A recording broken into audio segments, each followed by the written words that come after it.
Welcome to this week's episode of At the Boundary, the podcast from the Global and National Security Institute at the University of South Florida.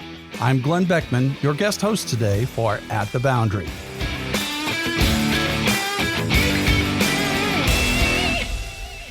Today on the podcast, we have two special guests who will be discussing a topic that very few of us would have imagined suitable for a national security podcast: gambling, or more specifically, prediction markets. And yes, the wagering going on in these chaotic markets has a very discernible and very negative effect on national security. We'll find out the whys and hows in just a couple of minutes. Today is the final Monday of May, Memorial Day here in the United States.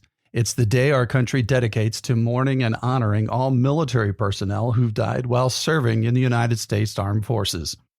And while many Americans today will spend much of it shopping, barbecuing, watching baseball, washing the car, going out on the boat, here's a small reminder to take a moment this afternoon, 3 p.m. local time, to observe the National Moment of Remembrance. Pause for 1 minute to remember those who've given their lives in military service to our country. For our notes today, we're pleased to announce our next GNSI Policy Dialogues event. It will be a panel discussion hosted by one of our non-resident senior fellows, Dr. Jacob Holzer, and will be called Behavioral and Mental Health Aspects of National Security, the Invisible Front Lines. Pretty interesting topic, right? That virtual event happens on June 24th on our YouTube channel. Holzer is a physician in clinical and forensic psychiatry on staff with the Massachusetts General Physicians Organization, and he's faculty at Harvard Medical School. He also has intelligence operations experience with the U.S. Air Force. Joining him on the panel will be Ryan Wagner, the chief of the Department of Psychiatry and Behavioral Neurosciences at USF, as well as the chief of the Behavioral Health Institute at Tampa General Hospital, along with Mond Mungaya, a behavioral threat assessor and risk management specialist and former FBI profiler who now serves as the director at Control Risks, a global security and strategic intelligence consulting firm. So if you plan on watching with us, bring your thinking caps. There'll be some heavy lifting in this panel as they'll be discussing neuropsychiatric aspects of extremism, characteristics of violent extremists, and stalking and threats against public officials. We're really looking forward to hosting this panel, which we hope will be the first of a series. That's on June 24th on the GNSI YouTube channel. Keep your eye out for more details. And finally, the latest episode of our Ukraine-focused research initiative dropped last week, also on our YouTube channel. GNSI Strategy and Research Manager Dr. Tat Schnaufer sat down with retired U.S. Ambassador William Taylor, who served twice as ambassador to Ukraine, first from 2006 to 2009, and then again in 2019. It's an entertaining and illuminating conversation that provides keen insight for the research initiative. We'll drop a link to the video in the show notes. It's well worth the watch.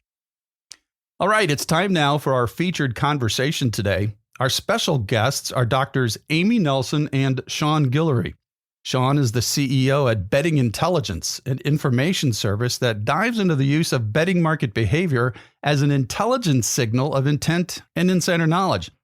Amy is a senior fellow at the Future Security Program at New America.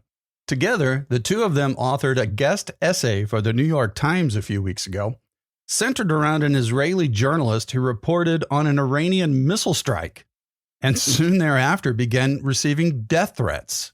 Why? You might be surprised at the answer. So let's find out. Here's GNSI Senior Director Jim Cardoso's interview with Nelson and Guillory today on At the Boundary. Sean Guillory and Amy Nelson, welcome to At the Boundary. Thank you so much for being here today. Thanks for having us. Definitely. So, prediction markets went from being kind of a niche issue to, really exploding in the national conscience and even getting broader attention in Congress now. Why is that? What explains the massive growth? So they were a niche little thing. If you're talking about like the OG prediction markets, you're talking about like the Iowa electronic markets, which I think showed up Bush 1 kind of elections. They were small niche. They're focused on research. I don't even think you could bet more than $100 at the time. I think it's like $500. But they're kind of focused on research. And from there, you got some like things around like political betting. There are companies like PredictIt and these small little companies. And again, even like 3 years ago, Kalshi and PolyMarket, they were definitely not worth $1 billion at the time. I don't think that PolyMarket even got its first kind of big influx of money that came from Peter Thiel's funding by that point. So they were small niches. You had a lot of folks coming from crypto. And it really was in the past 18 months or so that they both got valued at over $1 billion. And fast forward to today, Kalshi's over $22 billion of valuation. And I'm pretty sure PolyMarket's going to be pretty close to there because I think they're raising another $1 billion. So a lot of the kind of influx of funding and from that attention, South Park episodes, and lots of exposés from there. Is the South Park effect? Is that a known scientific issue?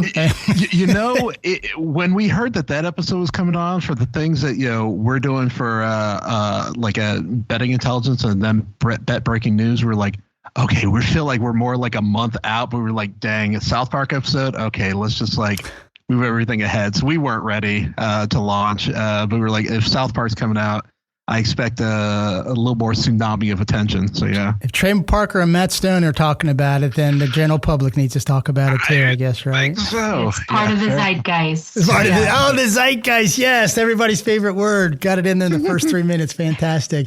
Amy, anything to add to what Sean said? Yeah, so these markets have been around for a while, and interestingly, DARPA actually was running a research project on them, investigating their utility in for intelligence purposes, data collection, trying to see what the markets would be useful for as a new technology. And Congress actually shut it down. I think it was like 2008. Congress said, "Stop this. This is silly.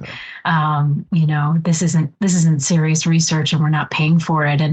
And these markets fell out of favor. And at the same time, around that time and a few years later, we saw the rise of super forecasting, which is a different kind of prediction market where it's considered more of a discipline. It uses probabilistic thinking and continued updating by actual super forecasters, so people who have innate judgment about the probability of future events that is somewhat exceptional.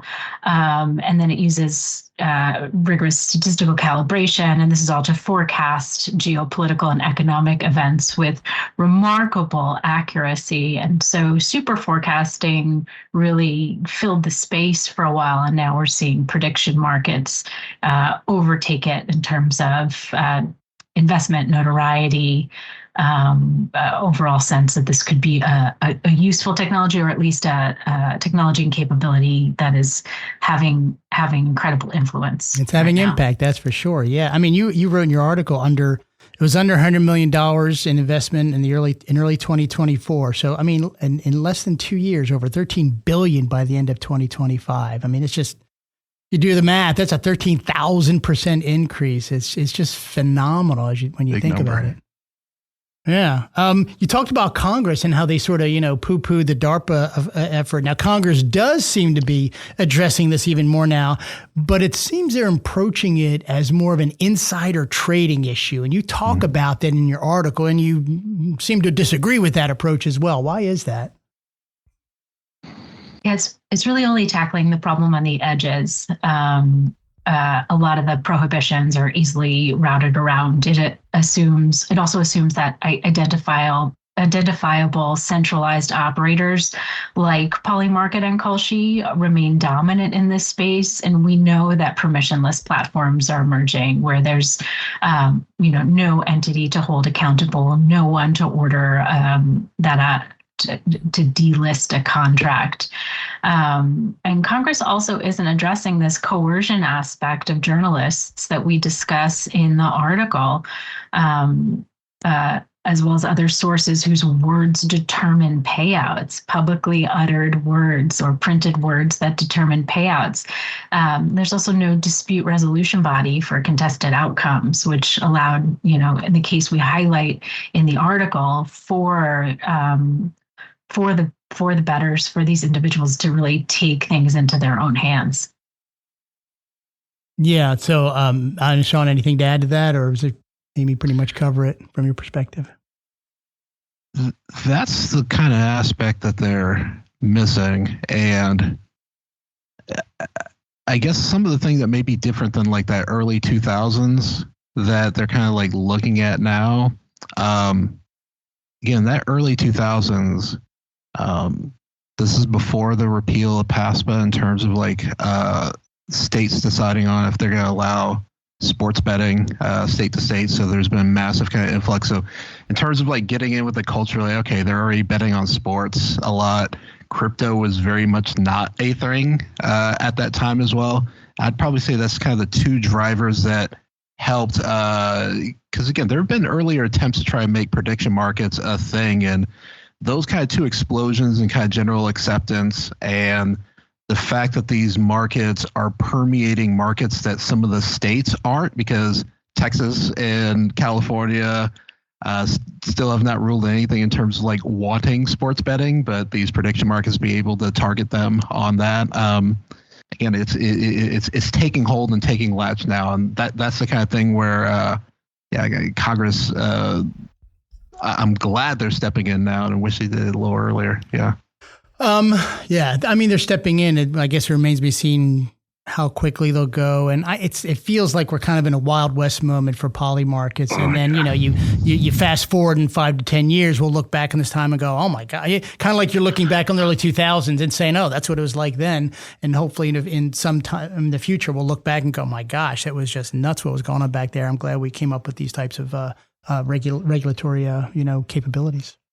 To your exact point, one of the things that absolutely animates me, because I did a lot of stuff in like misinformation and disinformation, is I almost wish I had that time machine to like 10 and 15 years ago to, if I can't do anything, I'll just be louder in terms of like, here's what it's going to do to you. But that kind of moment for prediction markets is now, and to try to do something before we regret it in 10 to 15 years, that is kind of one of the animating things that, we put out the article and while we're trying to look at these and get more people to pay attention to it. Yeah, it's a great article, and I'm hopeful that people listen to this. If you haven't read the article, please go. We'll hit some of the high points, but we're not going to hit. You really want to dig into that, and there's other podcasts, and I've been listening to the different ones as well. There's a lot of discussion going on, but we'll see how that moves towards what the next steps are. Right now, big story going on right now that a lot of people are familiar with is the Army senior non-commissioned officer who won $400,000, betting on the Venezuela raid. Could you talk about as far as what's the status of that case, and is there any aspect of it, because it's been reported quite a bit, but is there any aspect from your perspective that's been maybe, I don't know, underreported or underappreciated, for lack of a better term? I'll take the beginning of this, and then I think Amy's so I'll lob it up, and I think Amy's going to be able to spike it down from there. The most interesting thing about the case right now is that not guilty plea. And as much as I'm understanding the case, it's not a plea of saying I didn't do it. It seems like he's very forthcoming to do it.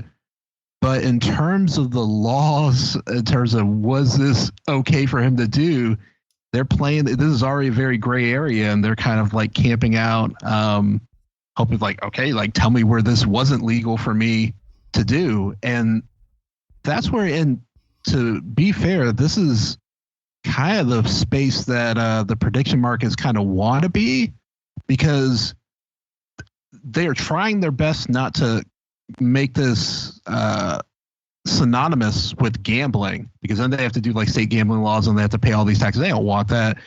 And they want it to be somewhat like trading, close to things in terms of like stock market and trading, but they know it's something a little bit different. But in that little different, okay, do you legalize it one or the other? And I think that's where the legal team is trying to be like, all right, like tell me specifically with prediction markets that this was illegal for him to do at the time. So that's why I think they're going to try to win the day on this one. Yeah, I did it, but it's not a crime what I did. So Oh, there's nothing here. There's no here. That's right. I did it through legal channels. Yeah. Yeah. Oh, Amy. Yeah. Sorry. Turn it over to you. Sean. He set it up there. So you're coming in for the spike. Yeah, and just for listeners, so this is the case where a U.S. Army soldier was charged last week with using classified information to win more than $400,000 betting on a raid in Venezuela. In the end, I think what's also notable about this case was the arrest was made possible because PolyMarket cooperated with federal authorities. They handed over information to the U.S. Attorney's Office. That cooperation isn't guaranteed, right? And it certainly would be less likely for a decentralized platform that could be, say, less cooperative. An entity that's less visible than PolyMarket, which is everywhere. And it's actually also notable because this was kind of an easy to catch case. And we can anticipate that traders' methods would become more sophisticated over time. Yeah. Again, we're in the Wild West, so people are going to get, like you said, more sophisticated. Super creative. Creative. And you've got these new players, as you've said a couple times, but it does bear repeating, and these new players that are going to be really kind of going under the, trying to stay below the surface, try to stay below the radar in how they operate, and won't be as forthcoming, as you said, PolyMarket was here as well. At the same time, we're going to see more clandestine activity, more workarounds, more suspicious activity, but the platforms are simultaneously gaining legitimacy. So we're going to see it at both ends of the spectrum. So the Trump Media and Technology Group has plans for its own prediction market, a cryptocurrency-based platform called Truth Predict. And Donald Trump Jr. is a paid advisor to Kalshi and an investor in PolyMarket. So it's an odd combination at both ends of the spectrum, the highest level of legitimacy coming from the White House and these workarounds that are so conducive to clandestine black market equivalent activity. What's interesting is that before this case with this Army sergeant sort of burst onto the scene, if you'd have said, these prediction markets are a national security issue, people would have looked at you kind of askance and not really agree with you. I think people are starting, and that's a main effort of your article, is to spell that out, that there are significant national security implications to these polymarkets that are starting to burst on the scene. And as you've already said so far, we'll probably explore some more. We're only going to get more acute. Yeah, absolutely. These high visibility incidents, these classified info, insider trading case, death threats against a working journalist, bets suspiciously tied to military operation have all made the national security implications rather concrete as opposed to theoretical. So we really are in national security risk space. In the case of Van Dyke, the Army soldier that was charged with using classified information, he's charged with the unlawful use of confidential government information for personal gain, theft of non-public government information, commodities fraud, wire fraud, and making an unlawful monetary transaction. And the first set of charges that I just recited all have direct national security implications, right? You can't use confidential government information for your own personal gain. You can't steal non-public government information. And then there's this question of the incentivization structure. When these traders are incentivized to use classified information to bet on these markets and take steps to affect their outcomes. And the incentivization structure these markets impose is really of tremendous concern. So the case we highlight in the article where journalists classified a missile strike in a particular way and Traders were only going to get paid out if it was classified in a particular way. They are incentivized to make the reality align with how they predicted. And so what happens when people are incentivized this way, when this is not illegal in any way? Mm-hmm. And he, you said death threats and all sorts of different, he got a lot of communications on that. Let's put it that way to hopefully to change his vote, which he did not do. But you can understand the pressure to his on him. credit. Yeah. And he also had the Times of Israel backing him. What about independent journalists, for example, who don't have the heft of an institution and the depth of their wallet to back them in a case like this? Yeah. Prediction markets, and you talked about this in your article as well, the prediction markets, they claim a positive attribute of aggregating dispersed knowledge about global affairs to inform the public on elections, on conflicts, and developing news. Agree or disagree? The reason why it's even that pause right there is there just needs to be way more research on a category by category basis. I think the things that you see where it has been positive in terms of some of the things in terms of guessing what the Fed is going to do, and some of the election stuff is actually quite overblown, but they have gotten some earlier than I think some pollsters. Those should be looked at in terms of like things like that. But the folks who are trying to put these things out there that they are closest thing that we have to a crystal ball, or the thing that really kind of leaves me kind of room for pause is the folks in some of these kind of media deals that, like CNN and whatnot have with Kalshi. This is why, like, when they just throw out those numbers, it kind of just makes me, lack of a better word, cringe.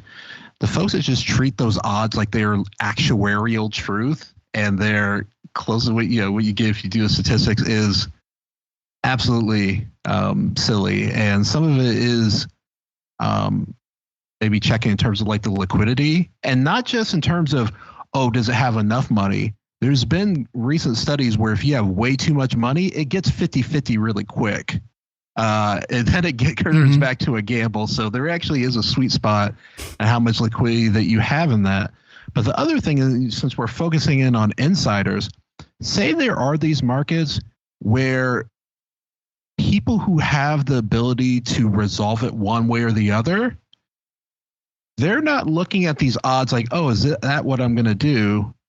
They're going to look at the odds in terms of, what's at 5% now? So if I make this a yes, I can 20x my money.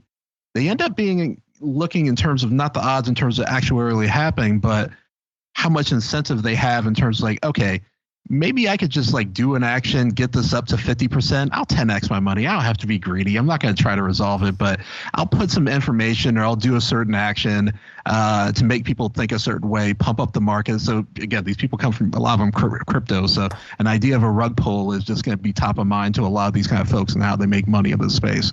You're going to see a lot of things like that. So that kind of attack on our information space, be it threatening our journalists or folks trying to, I can control the action of that. I can make money off this. And how that kind of cascades to, like we need good information for a working democracy. So it's just going to be further attacking that. So, yeah. Yeah, we're going to, I want to hit on disinformation a little bit later. But one organization that's come up that's become more relevant now is the Commodities Futures Trading Commission. Now, those who don't work in this world probably have never heard of the Commodities Futures Trading Commission until just recently. They're becoming more, I'm just talking about the general public listening to this podcast right now. A lot probably haven't heard of it. And they're right now tasked with overseeing U.S. prediction markets, and they're looking in areas that they can beef up regulations to better control them. However, in the article, you both say that they are not equipped to do this in the near-term reality. Can you walk us through that a bit, why that is? Yeah, absolutely. The CFTC's surveillance experience has been built around more the traditional betting events. So think finance, sports, with integrity focused on those bets. They're not equipped to deal with such things as war, intelligence, geopolitical events. They're just not attuned to that at this time. They also lack sufficient personnel with intelligence backgrounds. And the CFTC isn't structured to investigate cross-border or decentralized platforms that sit outside of standard regulatory perimeters. So, there is an entity there, but it's not currently equipped. And the question is, could it be? Should it be? There's currently a gap of capability and focus. So even if the authority exists, with expanded rules, with an expanded mandate, could it do for prediction markets what it does for financial markets? Possibly, but this would be a significant effort, requires more attention, focus, resources than currently in play. Sean, your thoughts? Sean's good at the dramatic pauses. I like it. So it's fantastic. dramatic. And we're not editing that out either. We're going to keep the dramatic pauses. I'll put that on my LinkedIn profile, the master of the dramatic pause. The emotion coming through, I Sean. know. I can feel it. Oh. The CFTC, again, when there were more,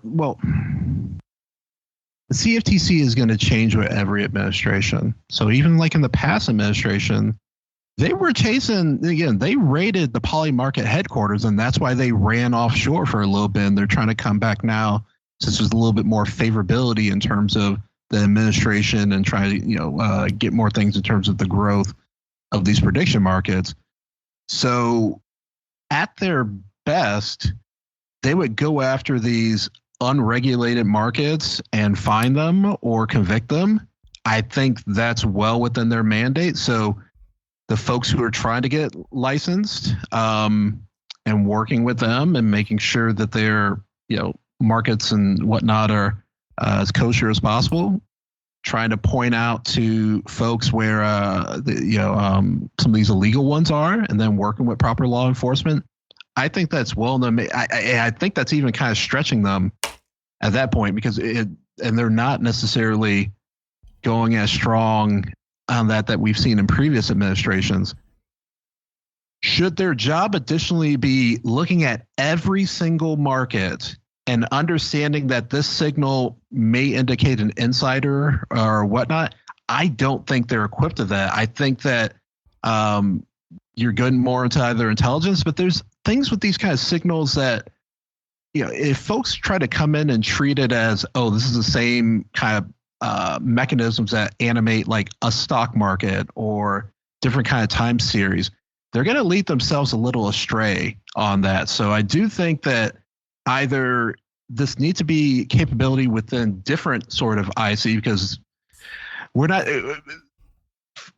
folks already kind of see the expansion of subjects that these prediction markets are, not just geopolitical, but like when Taylor Swift is going to get married, when there's going to be alien invasions. So they're going to touch all these different things that are not going to just be one agency. So I would either see something where it's spread across the IC, or like we put in the article, or its own sort of entity. And I just don't think the CFTC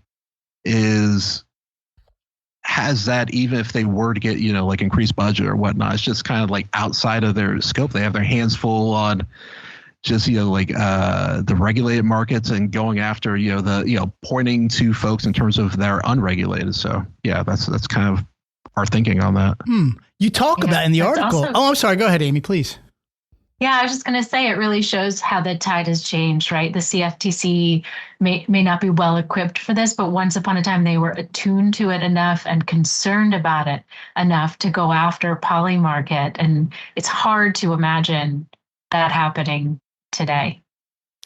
You do, in the article, you talk about, an example. You say that in Germany, for example, that there is this type of thing, this type of government entity is is operating, and you seem to insinuate with some level of success. Can you talk about that, or at least what would the what would the template organization look like, and who would it report to be successful in the right type of regulation needed? What would you tell Congress right now if they said, Dr. Nelson, Dr. Guillory, what should it look like? Yeah, so this is classic German AI for public good type stuff. Their financial regulators already using AI to identify suspicious trading patterns, anomalies, and machine learning systems. These have become standard in financial compliance in order to flag suspiciously coordinated activity. And we argue in the article that this toolkit could be adapted to prediction markets, right? So if you think about the Iran and Venezuela cases, applying this technology using a similar approach, this could have surfaced warning signals like timing clustered, right? Like predictions all clustered at the same time or made at the same time. Account creation patterns that sort of reflected when this information became available.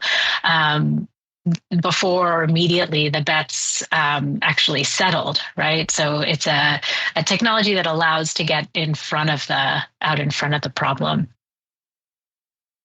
John, your perspective? I'll answer in terms of you're now again like the Speaker of the House that I'm speaking to right here on this. If I was in front of Congress right now, then that at least tells me that the first goal of, hey, you guys identified that this is an issue, or I would be here. And I think there's still that needing to be happening, including in the national security space, understanding that this is an issue and folks, like at that level kind of understand it. But once we kind of get to that level, then there's going to be question, okay, what kind of things can we do to address this? And the first thing I'm going to say is, please put more funding into the study of these signals and what these kind of mechanisms are. So there needs to be much more research, both at the level of academia and think tanks and what. So please put more on this, because anybody that tells you that they fully understand what's going on, they're selling you at least something embedded with snake oil. And the last kind of bit that I would probably talk to that actually really shocked me a number of years ago, please, as much as you can, and they like to hide, but find these folks that are like professional bettors and gamblers. Why the heck am I bringing that up? Because they, in terms of the level of creativity that they do to try to find a quote unquote edge or expected value is amazing. So even a couple of weeks ago, there was that story of folks winning weather bets, which if folks didn't know, you can bet on the weather and the temperature. They found where the sensor is in the Paris I heard about airport, this, and they were heating it up. That's the kind of stuff that, again, like these folks who do these things for a living, try to find these edges, like professional, almost reality hackers. They live amongst us, and bringing them in to help these folks see, oh, this is what folks could do. Because even some of the issue we brought up in our article, like you had some of these senators talk about they don't want death markets. And there aren't any markets on these two platforms, at least. There are specifically, this person will be assassinated or this person will be dead. You will get some on these permissionless markets, but on these two, you're not going to see them. But any market where, will this person finish office, or will this person make that flight, to that country? Those quote out of office. I'm doing finger quotes for everybody's audio only here. Finger quotes out of. What does out of office mean? Literally scare quotes that you use on that, and those things are inherently semantically like assassination markers, because if they can resolve on somebody's death, they are there, and those markets are aplenty, and that's not necessarily something that was addressed directly by some of those kind of, like, at least on the Senate side, kind of like, inquiries and looking at these things on prediction markets. So having these folks that kind of think that way and look for these loopholes and look for these gaps to exploit get some of those people in the room, because they're going to help you to craft legislation that's going to be a little bit more future-proof than some of the things that we've been seeing at this stage. It's more than exploiting a loophole too. In the limit, it's creating an incentivization structure for this exploitation. Yeah. So while we're on Congress, let's stick with them for a second. So GNSI, we strive to be fiercely apolitical, but that doesn't mean we don't recognize there are politics out there. And partisanship is alive and well in the United States. So we've got midterm elections coming up. Who knows what it's going to be? But let's, right now Republicans pretty much control all three, branches of the government. That potentially could change in November. Does that change where things are going now? I guess the kind of the meta question is, how much do the partisanship in politics drive efforts by Congress to move towards better oversight, better regulation of these prediction markets? I'll take a crack at this one first. But again, you talked about dramatic pauses, and if things were what I was saying before, we're at like a 9 or a 10, I'm going to say what I'm going to say, probably more like a 4 or 5 in volume. So it's going to be a little bit, I'm taking the bass out of my voice to say what I'm about to say on this one. If you would have asked me maybe 4 months ago if the changeover in Congress that we could see in the midterms would make a difference, I'd say no. I'm not so sure anymore, because the few times that at least Trump directly has been asked around prediction market, he seemed to be kind of like waffling on the idea. So even with like the Truth Social, I thought that was going to come out much sooner, but there's even kind of a slowness on that. But so Trump specifically, I'm not so sure in terms of back. So if it was something where there was like overwhelming majority, like some sort of legislation or whatnot comes on Trump's desk after coming to both houses, I'm not so sure. Before I was said, no, he's not going to sign that. Absolutely not. But I'm frankly not sure. But isn't that, the way he operates, that's kind of the way he wants you to be. I mean, he does thrive in strategic ambiguity to an extent. Yeah, it's kind of depending on how you feel, it can be a strength or something that drives you nuts and how he operates. Correct. And again, like he's literally owned casinos. So it's not like, oh, my heart in terms of like gambling. It's not something like that in terms of with our president. And then if you look in terms of, if I point out to like further people in the cabinet, it was like 2 or 3 weeks ago, our vice president was caught on, like a hot mic joke at Rubio, like, hey, make sure to bet it on PolyMarket first. He said it was a joke. But again, Vice President Vance is backed by Peter Thiel, who's one of the biggest funders of PolyMarket. Like, it's not going to take too many cases. So in terms of fuller administration, if they're in support, I think they still are in terms of in the executive side. But again, to say I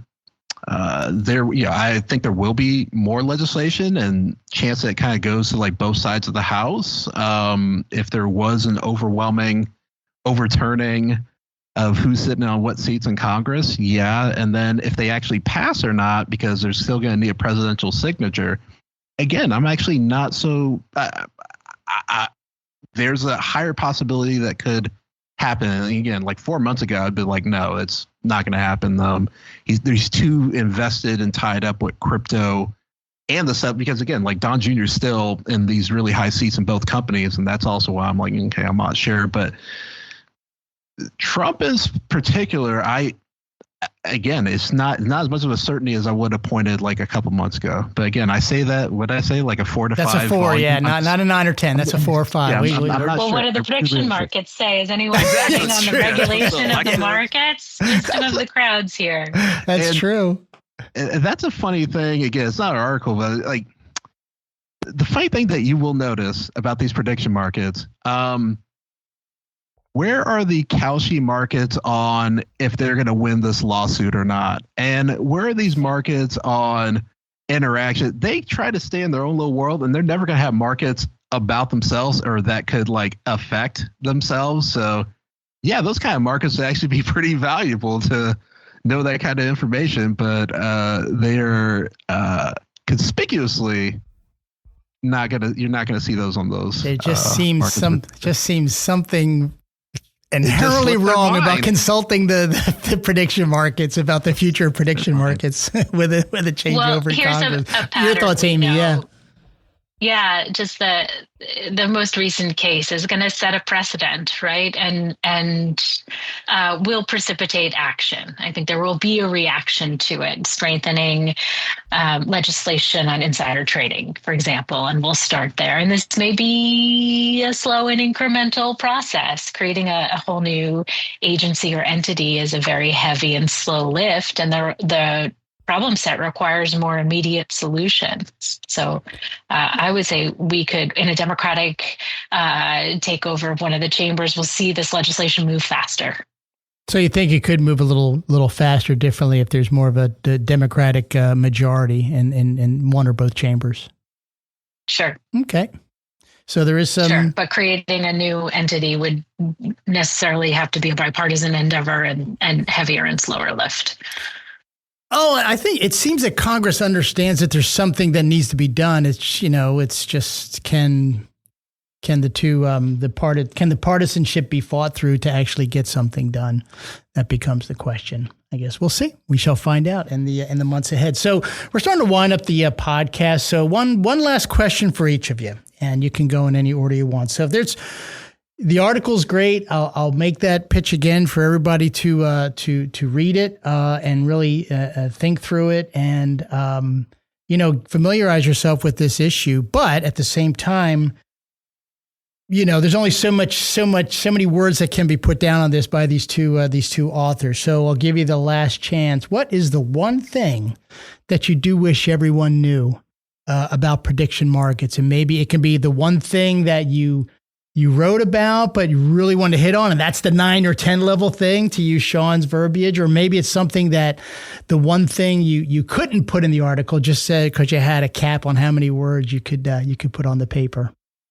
Well, for me, it would just be that these markets aren't going away. The idea that these are a blip or a temporary inconvenience is erroneous. They're here to stay. And the question is, how as a society do we want them to function? What will we tolerate? And how will we manage this manipulation of incentivization to make resolvable outcomes happen in the favor of those who stand to profit the most? So I guess I would close out by saying these are not, curiosities at the fringe. These are here to stay, and they're becoming mainstream. And we're at a moment of opportunity to help shape how these markets will function in our society, and therefore how they will shape our society. Yeah, like many things that kind of, we're on the fringe 20 years ago and now are more prevalent and just a part of how we live our everyday lives, not just for a certain small segment of society, but a large swath of society. Same thing here, and it needs to be addressed and understood. Yeah, absolutely. Okay, Sean, what do you think? You can't have a dramatic. You just had a 60-second dramack pause as Amy was talking. So come on, you should be right on there. Hour for sure. Well, her answer kind of covers at least 70% of what I think I'd want your audience to know. So I'm going to cheat a little. There's a magical 30% out there then. Yeah, I'm going to go first very micro and then very, very macro. To Amy's point, in terms of they're not going away, in terms of that micro point, and there's a high chance they're going to come to a neighborhood near you sooner than later. So what the heck do I mean by that? In terms of these kind of companies saying they want to quote unquote financialize everything, that's not my words. That's the CEO of Kalshi's words, in terms of financialize everything. And you see that there's more and more of these topics, and some are getting more and more regional and more local. Expect the kind of market, especially with these permissionless markets, and it's easy for anybody to kind of know you, even if it's a joke. Let's take a quick permissionless market on when Jim is going to come to the office today. Let's take a market in terms of like just this little league game. I'm just with the dads and we're just going to get like laughing out. These more and more markets, and then the same kind of threats that we talked about, like how people can put their thumb on the scale or do stuff to kind of manipulate the situation. These things are going to get more and more granular because, again, they're trying to financialize everything. So that's something that I kind of put to the nearest future on the micro level. The macro level kind of concerns. These markets right now are coming from U.S. born folks, and they kind of know better, especially with, Don Jr. whatnot, to not do markets that totally bite the hand that feed them. So what do I mean by that? There are these markets on, will the U.S. go after this country? Will this sort of ally go after this country? They're not wild enough to be like, when will there be an attack in Cleveland, Ohio? When is there going to be an attack in Pensacola, Florida? These future markets, and again, like the same way that we see things like social media as a battle space, our adversaries and whatnot are going to be paying attention to this. Like, hey, this is actually an interesting little weapon. If I can incentivize action against folks, just put up the market. I'm just putting up the market here. I'm not the one physically doing anything to these folks. So when that kind of lens of the prediction market is going to be turned towards more domestic things, that frightens me to no end. And so when these markets from outside the country are going to be putting out and more things that are, again, like I said, painting a target on American citizens. I hope that we actually are in front of Congress to let them know that and see what we can do to mitigate that as much as possible.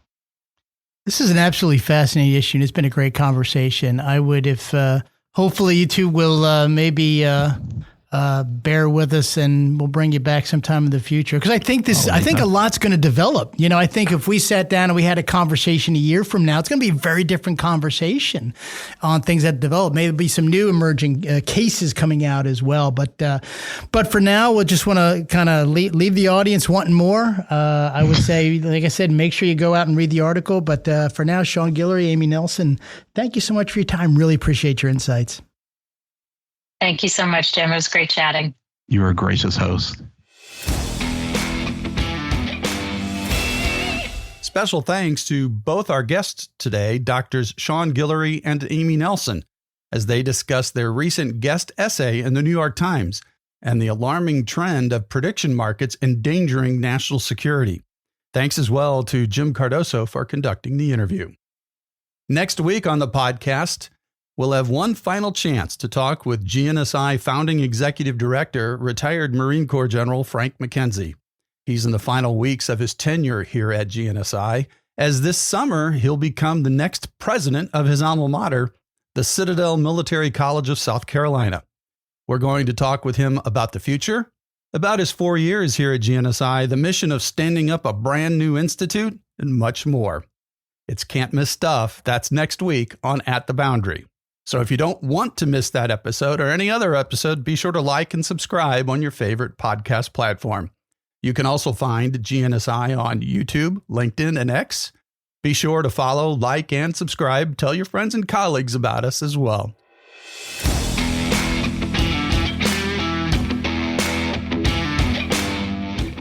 That wraps things up today on At the Boundary. We know you have a lot of podcasts trying to grab your attention every week. We appreciate you sharing some of your time and attention with us today. I'm Glenn Beckman. Thanks for listening. We'll see you next week at the Boundary.